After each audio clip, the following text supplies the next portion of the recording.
முறையாக குடிநீர் விநியோகம் செய்ய வலியுறுத்தி சென்னையில் திமுகவினர் காலி குடங்களுடன் கண்டன ஆர்ப்பாட்டத்தில் ஈடுபட்டனர்.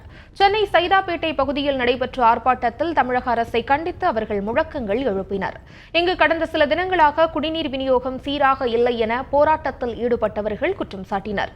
அத்துடன் குடிநீரில் கழிவுநீர் கலந்து வருவதால் பல்வேறு உடல் உபாதைகளுக்கு ஆளாவதாகவும் அவர்கள் வேதனை தெரிவித்தனர்.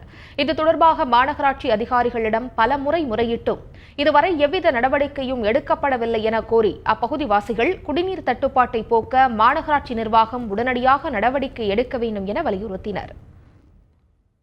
சென்னையில் அனைத்து பகுதிகளிலும் எல்லா தெருக்களிலும் குடிநீர் தட்டுப்பாடு மிகப்பெரிய அளவில் இருந்து கொண்டிருக்கிறது.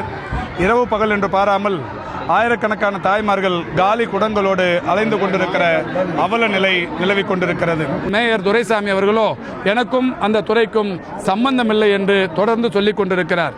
இந்த நிலையில்தான் எங்கேயாவது தப்பி தவறி ஓரிரு இடங்களில் குடிநீர் வந்தால் அந்த குடிநீரில் சாக்கடை நீர் கலந்து வருவதும் அதை சரி செய்ய யாராவது புகார் மனுக்கள் தந்தால் அதை கவனிப்பதற்கும் இன்றைக்கு ஆட்கள் இல்லாமல் இருந்து கொண்டிருக்கிறார்கள். இதனிடையே அங்கு வந்த காவல்துறையினர் கண்டன ஆர்ப்பாட்டத்தில் ஈடுபட்ட ஆயிரக்கணக்கானோரை கைது செய்தனர்.